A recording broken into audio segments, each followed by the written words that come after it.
Good morning. Welcome to First Unitarian Church, where our mission is to explore the eternal, nurture community, and pursue the common good. No matter who you have been, who you are, or who you are becoming, we greet you today with love.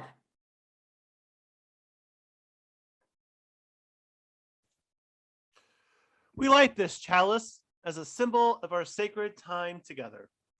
The burning chalice represents the light of reason in science, the warmth of loving community, the cleansing heat of justice, and the flame of hope. This weekend, we honor the legacy of Reverend Dr. Martin Luther King Jr., and we commit ourselves to the goals of equity and racial justice. But this year, the family of Reverend King has asked that we not just honor Dr. King in words and songs, in parades and prayers, or even in charitable work, but that we act in his honor. In particular, the King Center, under the leadership of Dr. Bernice King, has asked that we not let this weekend pass without fighting for the right to vote. I'd like you to hear it in her own words. I want to take this moment to clear up any confusion that some of you may have as a result of a recent headline in the news suggesting that the King family will not be celebrating the King holiday if no voting rights legislation has been passed. Well, the issue is really not will we be celebrating, but how we will be celebrating, or more appropriately, commemorating the King holiday. So let me be clear from the outset that we will be commemorating the King holiday, and we are encouraging all of you to continue your commemorations as well. However, if voting rights is still hanging in the balance by the King holiday on January 17th, 2022, then we, meaning all of us, must collectively use our various commemorations and our platforms on that particular day to do what Dr. King would do.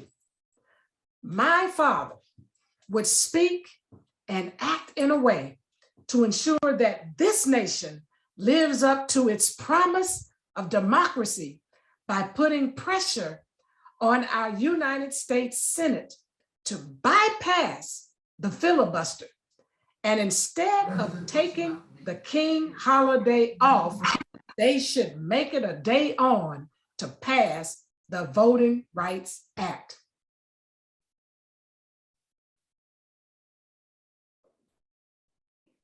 In 1957, national civil rights leaders, including Bayard Rustin and Ella Baker, organized a rally on the steps of the Lincoln Memorial.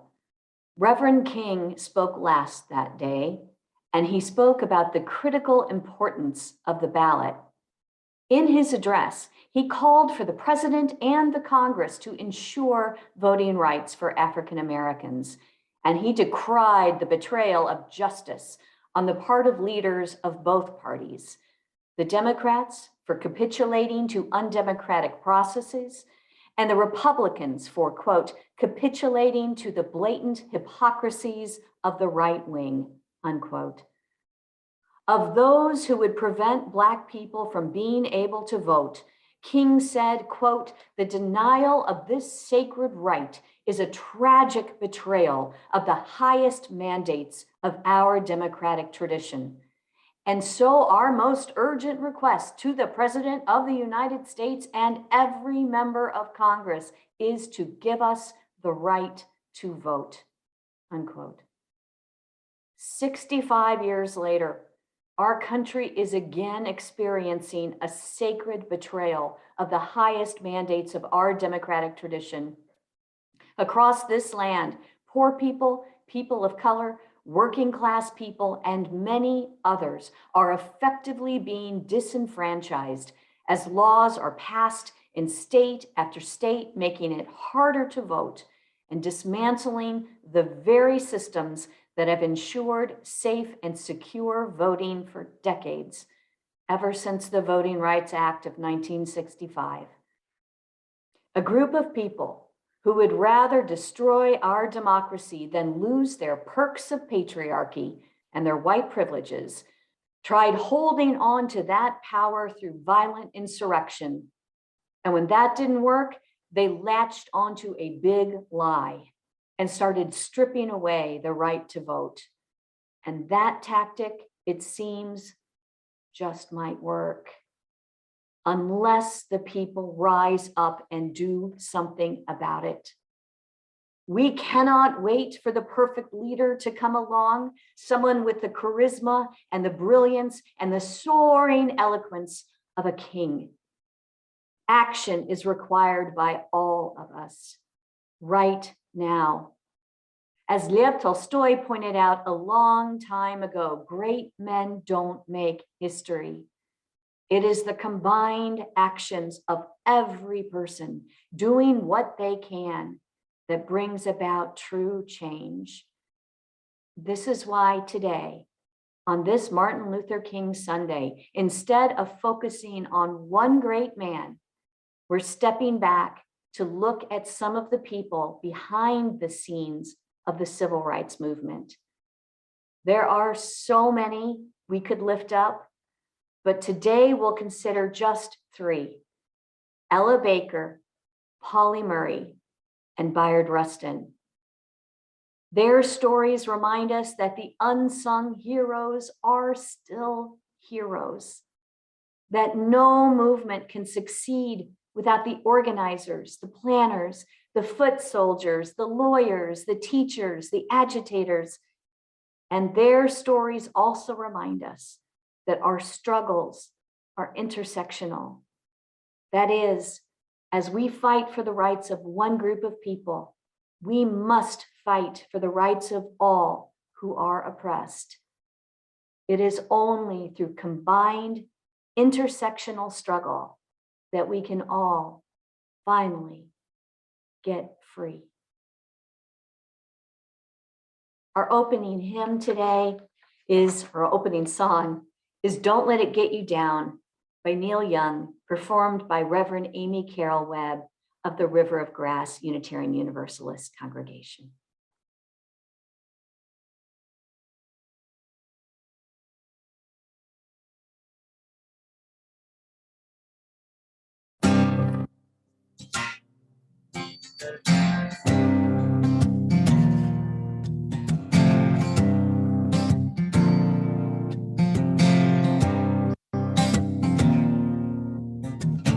Old man lying by the side of the road with the lorries rolling by. Blue moon sinking from the weight of the load and the buildings scrape the sky. Cold wind ripping down the alley at dawn and the morning paper flies. Dead man lying by the side of the road with the daylight in his eyes. Don't let it bring you down, it's only castles burning.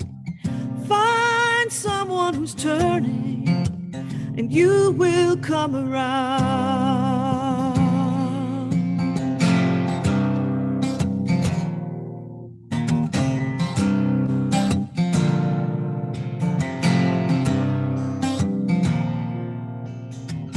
Blind man running through the light of the night with an answer in his head. Come on down to the river of sight and you can really understand. Red lights flashing through the window in the rain. Can you hear the sirens moan?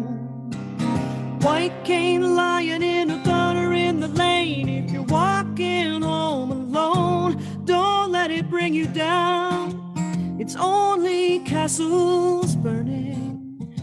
Find someone who's turning and you will come around.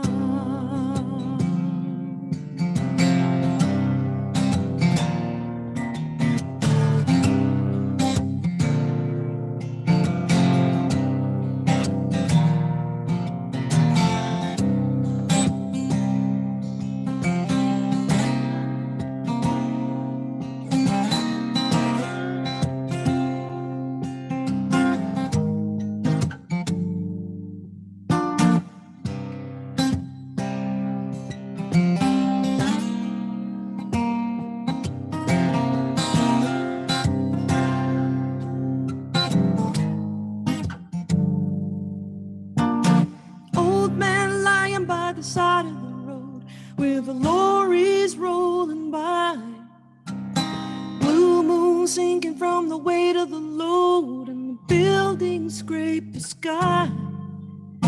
Cold wind ripping down the alley at dawn, and the morning papers fly. Dead man lying by the side of the road, with the daylight in his eyes. Don't let it bring you down. It's only castles burning. Find someone who's turning, and you will come around.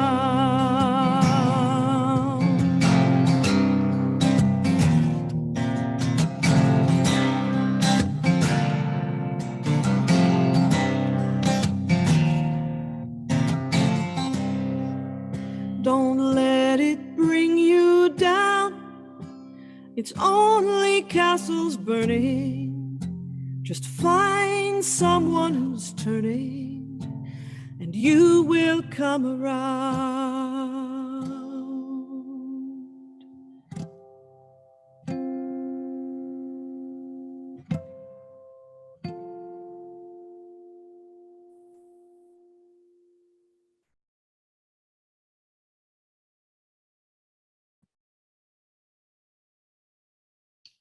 Fundi, the Swahili word meaning a person who teaches a craft to the next generation. This was the perfect nickname for Ella Jo Baker. She spent much of her life doing just that. Born in 1903 and raised in North Carolina, she grew up appreciating hard work and community and seeing the support of her family and friends that gave each other during good times and bad. Her grandmother's stories of what she endured as a slave helped shape her calling to social justice. Ella graduated from Shaw University in Raleigh, North Carolina, and was class valedictorian. She fought against policies that she thought were fair already during this time in college. The family couldn't afford graduate school, so she moved to New York City, joining social activist groups that were both for the development of Black economic power and women's rights. She was committed to all. Some highlights from Ms. Baker's body of work include she served as NAACP field secretary and then director of branches in the 1940s, traveling through the South to raise money, to recruit members, and spread awareness of civil rights, and in the process created a massive network. She co-founded In Friendship to raise money to fight Jim Crow laws in the South. She was a grassroots organizer for the Southern Christian Leadership Conference, which was started by Martin Luther King. And she was instrumental in planning the agenda and the issues that they set forth. She was also the first woman president of the New York NAACP chapter. And she organized a meeting with young student activists after the 1960 Greensboro sit-ins, which resulted in SNCC, which is the Student Nonviolent Coordinating Committee, which led to the Freedom Rides and Freedom Summer and voting rights. What inspires me about Ella Jo Baker? There are several things. The first one I'd like to highlight is that she saw a need to create or make stronger organizations due to frustration, injustice, and inequality. I remember as a student at Harding Junior High, I was especially interested in the environment and gave a television presentation to students on taking care of the earth and the importance of that. In the background, Marvin Gaye's Mercy, Mercy Me played. Now I work with my neighborhood association in holding an annual litter blitz, which is sponsored by Oklahoma City Beautiful for our community. Last year, we got students from OU's big event program to join us, expanding our reach. Second, fighting for freedom, bringing people together, poor and middle class, Black and white, men and women, Christian and secular, Northern and Southern. These were foundational to her way of being. Today, like my 4 and 5-year-old self. I'm still a sponge, absorbing and learning, and also looking for ways to get involved and then to interest others to do the same. From working with Raindrop Turkish House Women's Coffee Nights to build bridges throughout the community, attending sessions, working in dialogue with, and forming relationships between the Jewish and African American communities, and doing the grassroots organizing within and outside the church through voice, including planning accountability sessions and candidate forums. Third, Ella believed everyday people needed to be their own leaders. Big speeches and marches weren't very effective. Small dedicated groups were more powerful than a group of one-time marchers. Women were underappreciated and unrecognized, and that everyone should have a seat at the table. I'm part of 2 groups, Placekeepers from the Northeast Oklahoma City Renaissance Group and Northeast Oklahoma City Neighborhood Coalition. We're working to improve the economic outlook on the Northeast side and to make sure it's done in an ethical manner. Sometimes a leader, sometimes a worker bee. There is opportunity for all of us to make a difference, to teach others, and to create a more just world.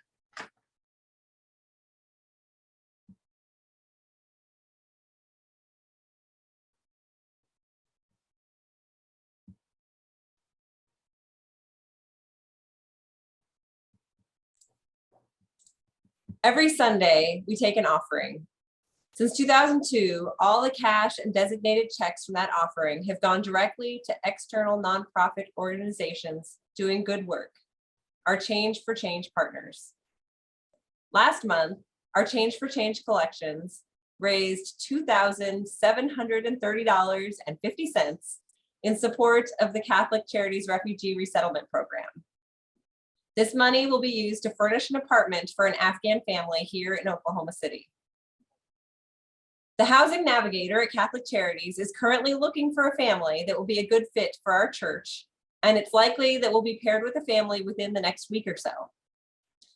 Several church members have already begun collecting items to furnish our family's apartment. If you would like to be a part of this effort to locate, purchase, and eventually set up the items in the apartment, contact me. I'm really excited to be working on this project. For the month of January, our Change for Change partner is Planned Parenthood Great Plains. Planned Parenthood Great Plains provides birth control, family medicine, STI testing and treatment, transgender care, information on pregnancy options, and other critical health services to individuals and families in Arkansas, Kansas, Missouri, and Oklahoma. You can make your gift by sending a check to First Unitarian. Just write Change for Change on the memo line, or make an online payment through our website, oneuc.org. Morally, I was led to nonviolence because I felt that it was the best moral way to deal with the problem. We were seeking to establish a just society. And it was my feeling then, and it is my feeling now, that violence is certainly much more socially destructive, and it creates many more social problems than it solves. So I was led to nonviolence for deep moral reasons. And I turned to it because I felt that it was the morally excellent way to deal with the problem of racial injustice in our country. There is no freedom, the wise men said, let justice roll down when the poor cry out for shelter and bread. Let justice roll down like a mighty stream. Oh, children, don't you get weary, walk together, believe in the dream. When the way gets rough, we'll make a new way. Let justice roll down like a mighty stream. Hatred will never drive out hate. Let love roll down, roll down. Remember, our hearts can make us great. Let love roll down like a mighty stream. Oh, children, don't you get weary. Walk together, believe in the dream. When the way gets rough, we'll make a new way. And let your love roll down like a mighty stream. When brutality threatens our daughters and sons, let peace roll down, roll down. May our voices rise up louder than the guns. Let peace roll down like a mighty stream. Oh, children, don't you get weary. Walk together, believe in the dream. When the way gets rough, we'll make a new way. Let peace roll down like a mighty stream. Step by step, one by one, let justice roll down, roll down. They can kill the prophet, but the dream lives on. Let justice roll down like a mighty stream. Oh, children, don't you get weary. Walk together, believe in the dream.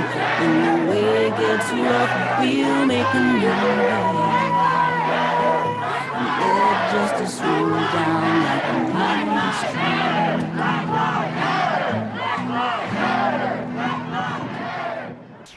I turned to it because I felt that it was the morally excellent way to deal with the problem of racial injustice in our country.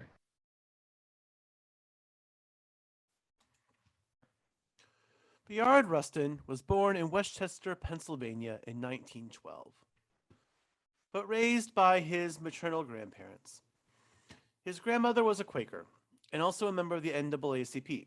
After attending college, he completed an activist training program conducted by the Quaker American Friends Service Committee. He moved to Harlem in 1937 and began working on efforts to free the Scottsboro Boys.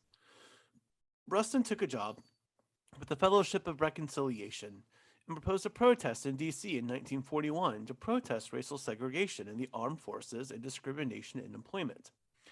After meeting with Roosevelt, Roosevelt issued the Fair Employment Act.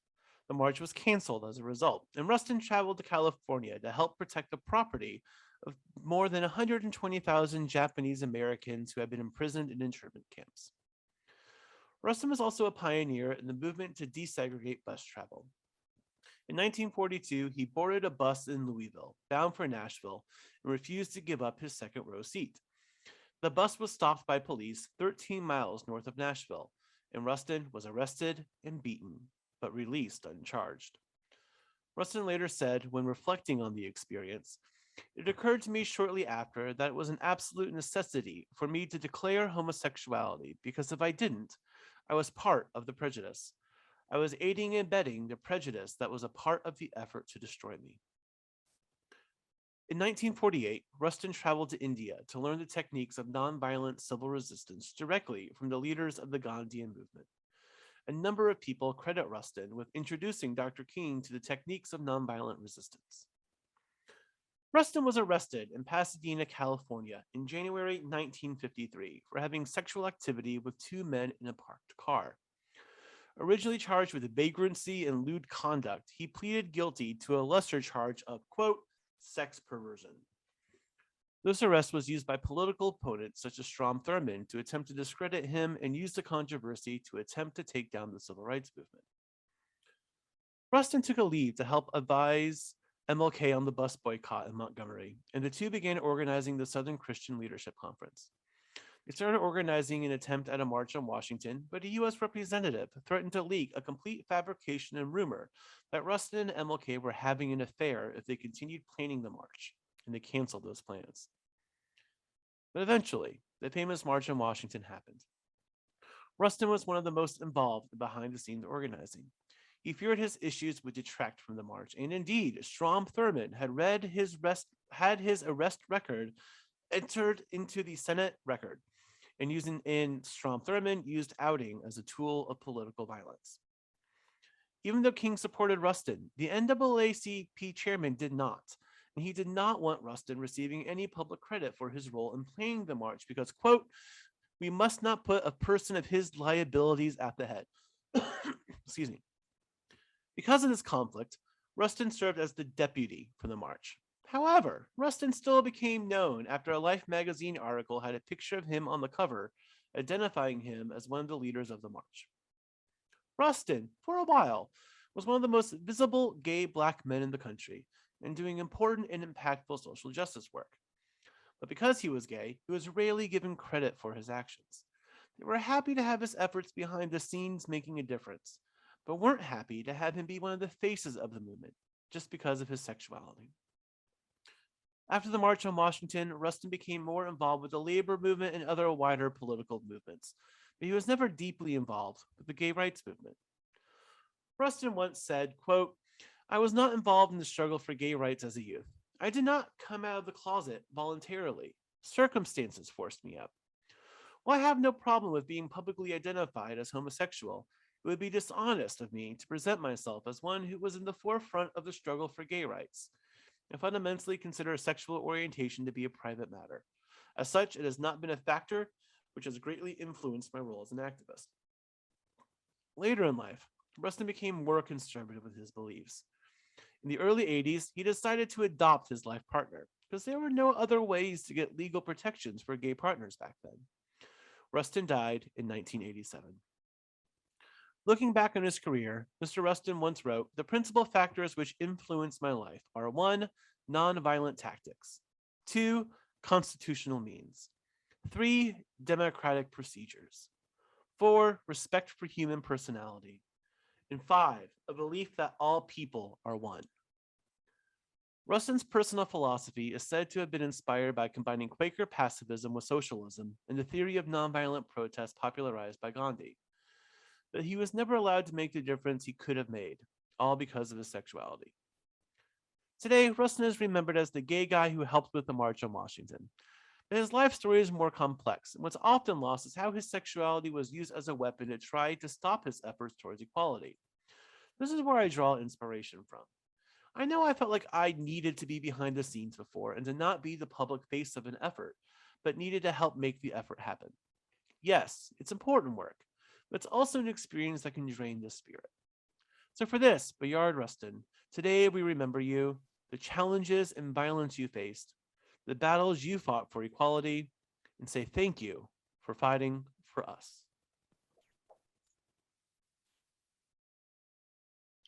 Please join me in a spirit of prayer. Spirit of life, source of all being, this weekend we honor all those who fight for equity and justice. May they be strong to endure the struggle. May they be assured that their efforts will make a difference. May those of us who have been too long on the sidelines be emboldened to join the fight for liberation. On this day, we also hold in our hearts the members of the Congregation Beth Israel in Colleyville, Texas. They have just survived an experience of true horror. May they find strength in their faith and in their community. May they find healing. Although this was one event at one synagogue, we know ripples of fear are being felt among Jewish congregations throughout the country, including here in Oklahoma, where hatred is still all too evident. May they too find strength. And may our commitment to solidarity with our Jewish siblings be affirmed in our hearts and through our actions. And we should not forget that in this country, it is the general rule that when a white Christian commits a terrible crime, it is their own sin. But when a person of color or a Muslim commits a crime, it is seen as an indictment of their whole race or religion. Let us then remember our Muslim siblings today and hold them in love and support them with our words and our deeds. And now, in silence, may we lift up the burdens of our hearts.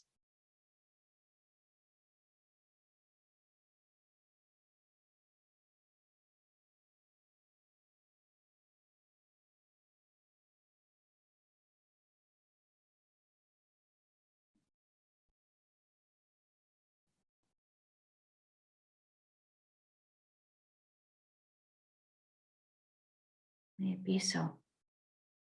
Amen.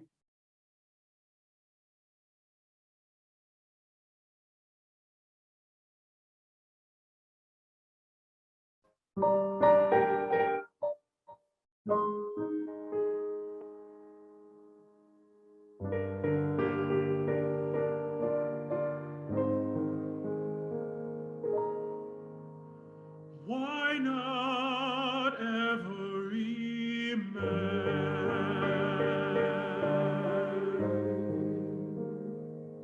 Why not every man?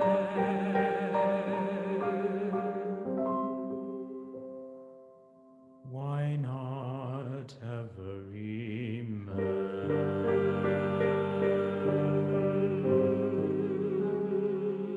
Why not every man?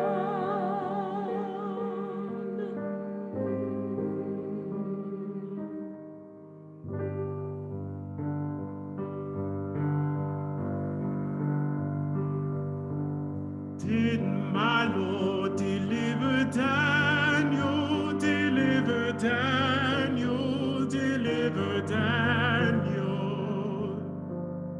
Did my Lord deliver Daniel? So why not every man?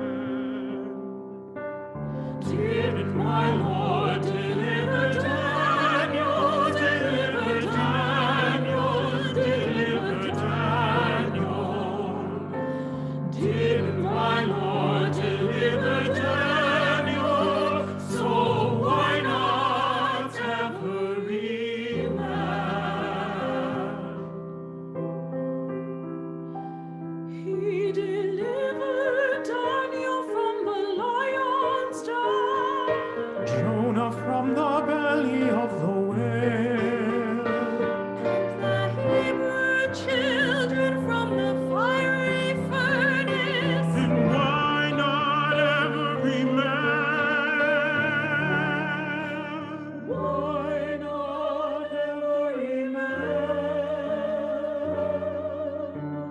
Did my Lord deliver Daniel, deliver Daniel, deliver Daniel? Did my Lord deliver Daniel? So why not every man?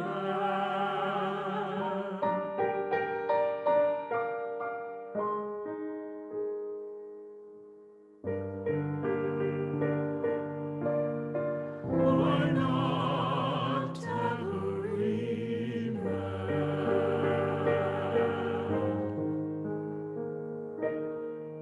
So why not every man?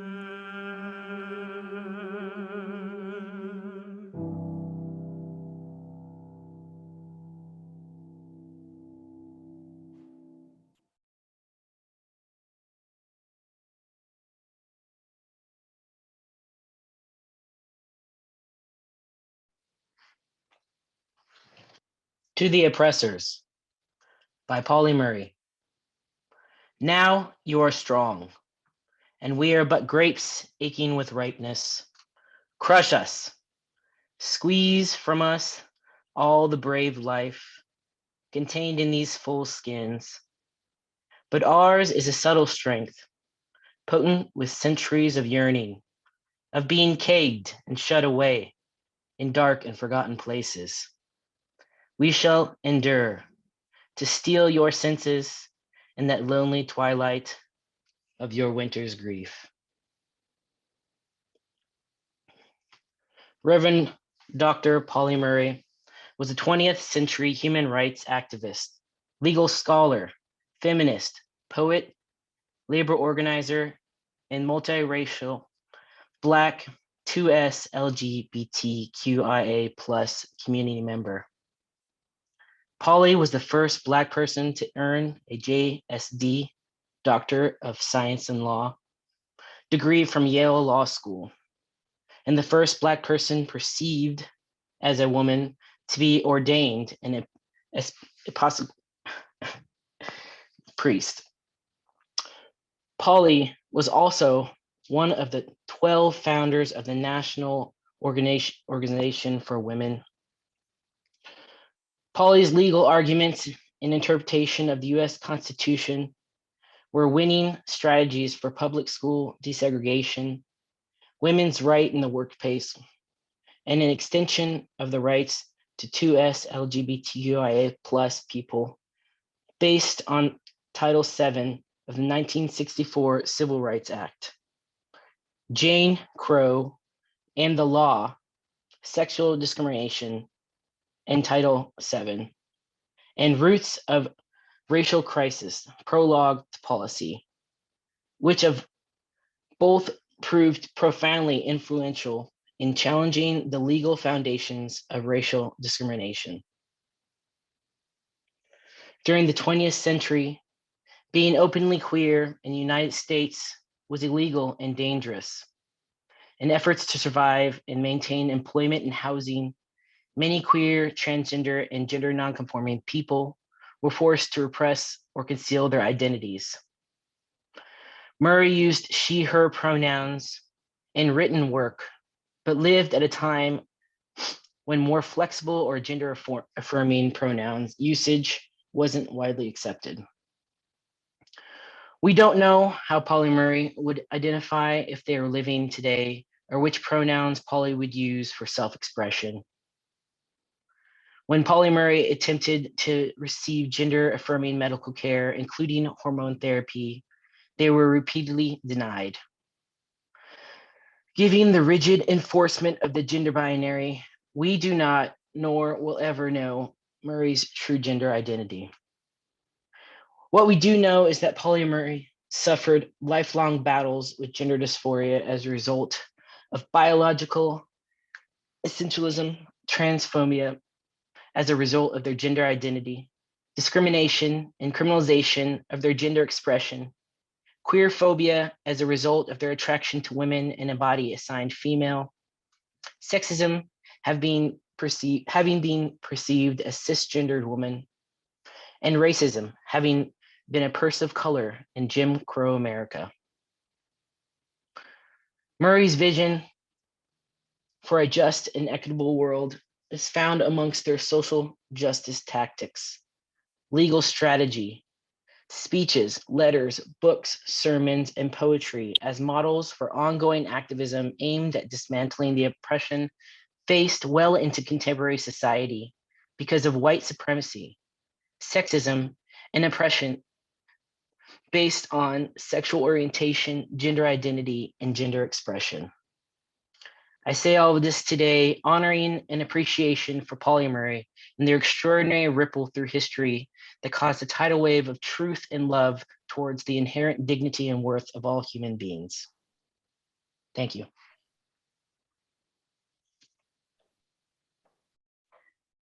What if there had never been a March on Washington in 1963?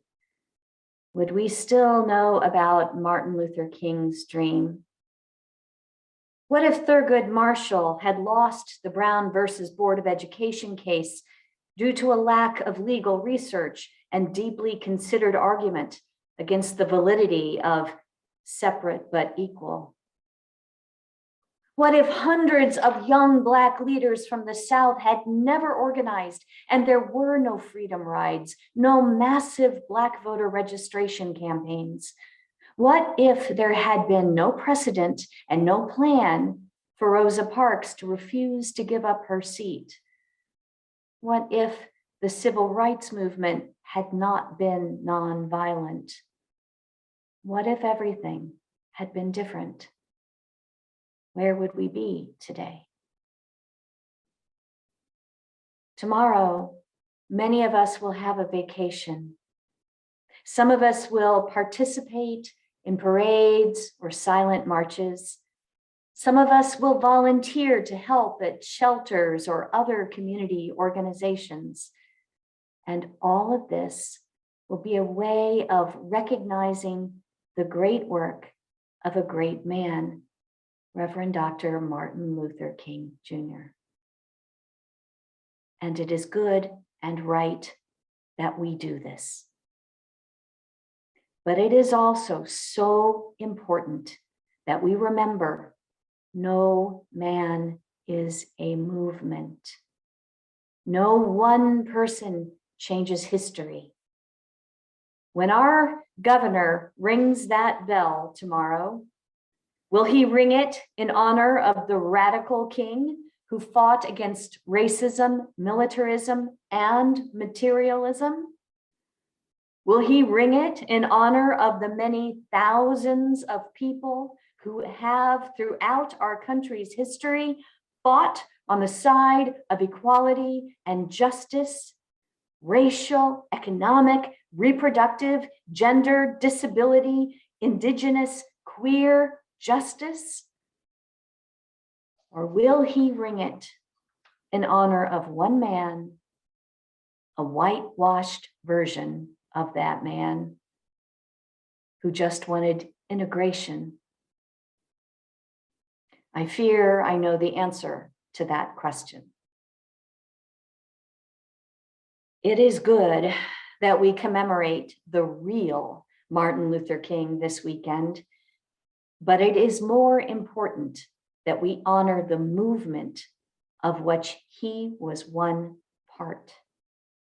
Because putting too much emphasis on a single leader, a single hero, is ultimately damaging to a movement, and it stunts the possibility for real change. Ella Baker, Bayard Rustin, and Pauli Murray all knew that. These three and so many others like them were able to change history, not because they were in the spotlight, not despite the fact that they were overlooked and ignored by the public eye, but perhaps, at least in part, because they were outsiders, because they lived at the intersection of different forms of oppression. They were able to see and understand systems of oppression and ways of surviving and fighting better than anyone. Ella Baker was right there organizing with W.E.B. Du Bois, Thurgood Marshall, and Martin Luther King. She mentored Stokely Carmichael and many others. The male leaders of the Southern Christian Leadership Conference, most of them pastors, refused to share recognition. It was from the sidelines that she was able to develop an alternative to charismatic top-down leadership. From the margins, she could see that, quote, what is needed is the development of people who are interested not in being leaders, as much as in developing leadership in others, unquote. Over 60 years ago, she envisioned a movement led by grounded, community-based organizers, both leaderless and leaderful. Ella imagined something like what we see today in the Black Lives Matter movement, which, we should remember, was created by 3 queer Black women who were organizers, immersed in their communities. Bayard Rustin had the advantage of being a man in what was primarily a top-down, male-led movement. But he lived at the intersection of Blackness and queerness. Because he was a gay man, regardless of his phenomenal organizing skills, regardless of his clarion proclamation of nonviolence, regardless of his effectiveness in actions of resistance, he was pushed out of the spotlight and actively excluded from the center of leadership. What was lost? How much more might have been possible if Bayard had been allowed to remain at the heart of the movement? Bayard's legacy includes a vivid reminder to those of us who would work for justice, quote, "If we desire a society without discrimination, then we must not discriminate against anyone in the process of building that society. If we desire a society that is democratic, then democracy must become a means as well as an end," unquote. And then there was Pauli Murray, Black, assigned female, woman-loving, and most likely transgender. Pauli lived at the intersection of multiple superhighways of oppression.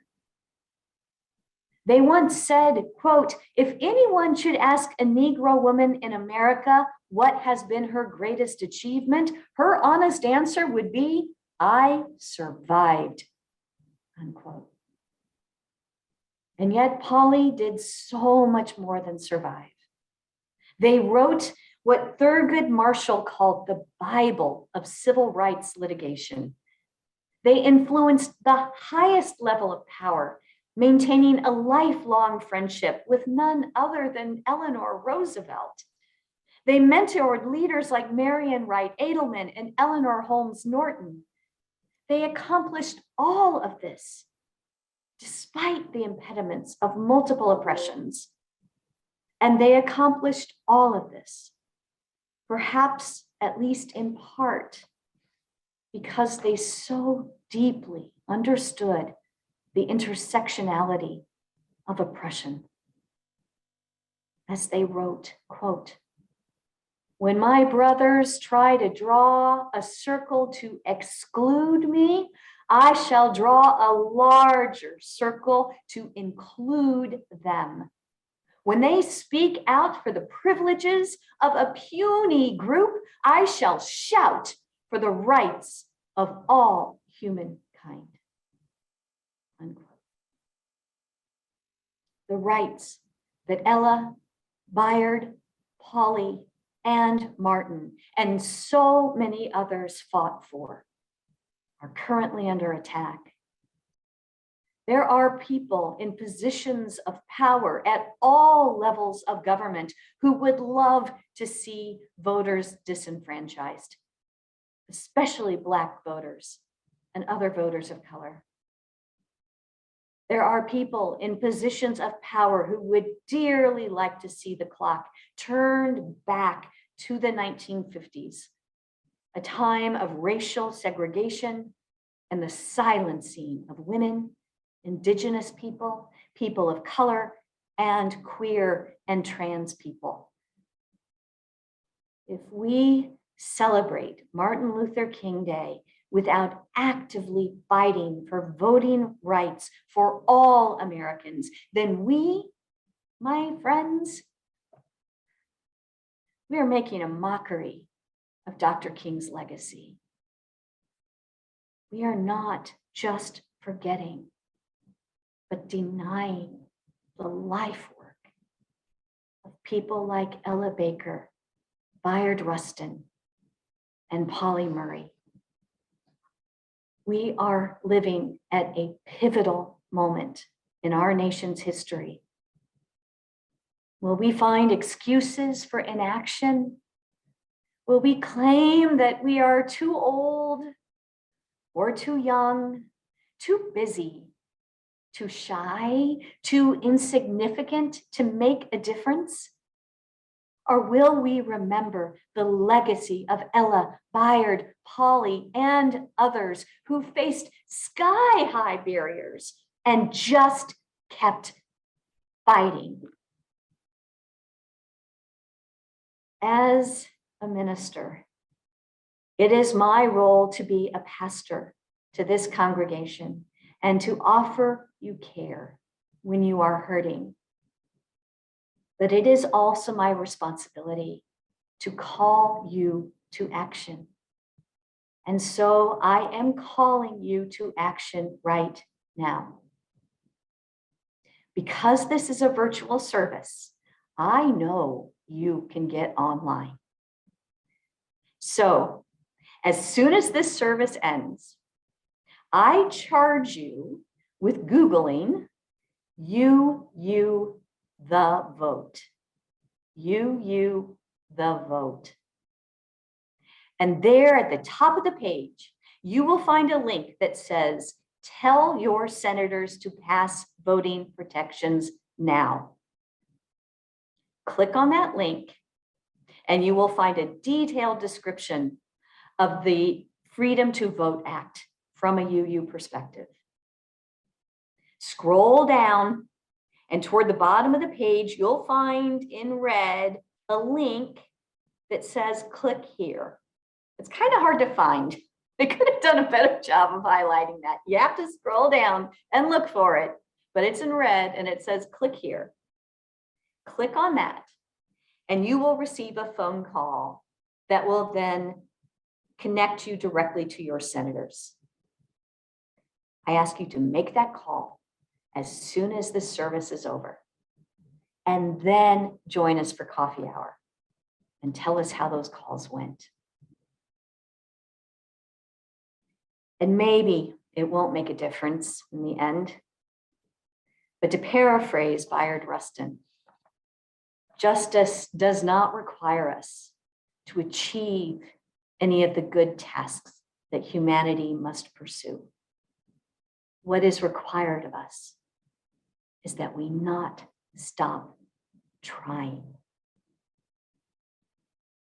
Our closing music is This Is What Democracy Looks Like by Elizabeth Alexander.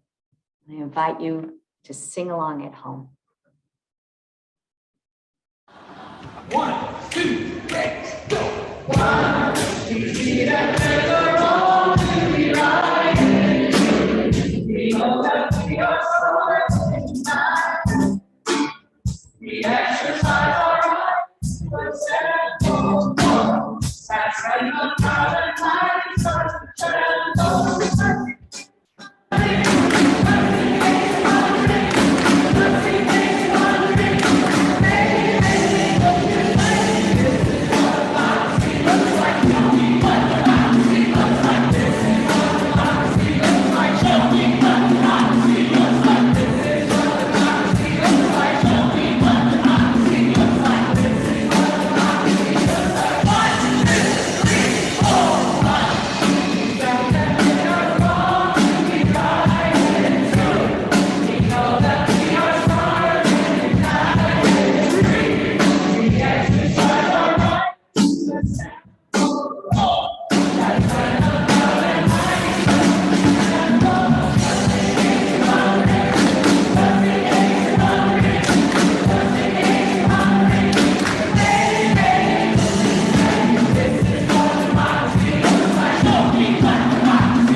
We extinguish this flame, but not the light of love and community which burns in our hearts.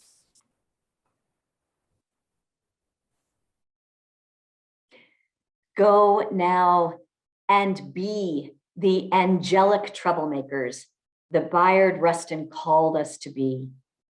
Do not wait for a strong leader to emerge, but be those strong people that Ella Baker knew we could be. Follow the counsel of Pauli Murray and quote, don't get mad, get smart, unquote. And then act. You are not too small. You are not insignificant. You are exactly the person the world needs right now to do the thing that only you can do.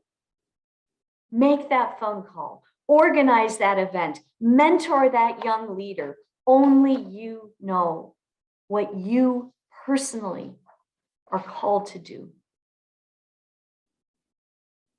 No matter who you are, who you have been, or who you are becoming, you are beautiful. And you have more power than you know. Again, I call you to go to that website, You the Vote, click on that link, make that call. We can do this together. And then join us for our coffee hour after the service. Our postlude is If I Had a Hammer by Pete Seeger, performed by Kate Rottler.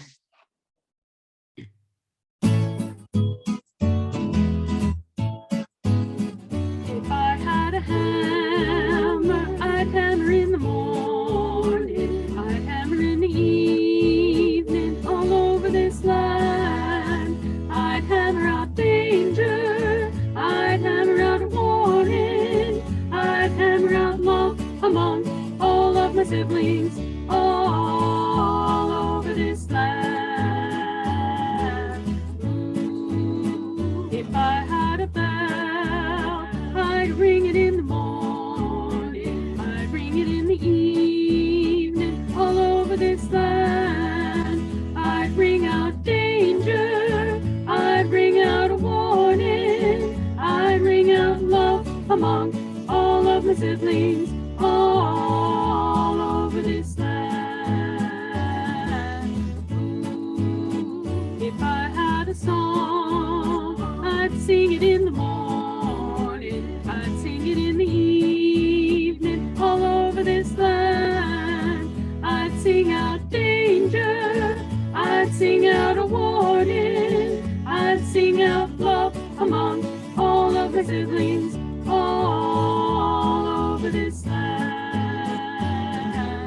Ooh, well, I got a hammer and I got a bell and I got a song to sing, sing all over this land. It's the hammer of justice, it's the bell of freedom, it's a song about love among all of my siblings, all over this land. It's a hammer of justice, it's the bell of freedom, it's a song about love among all of my siblings,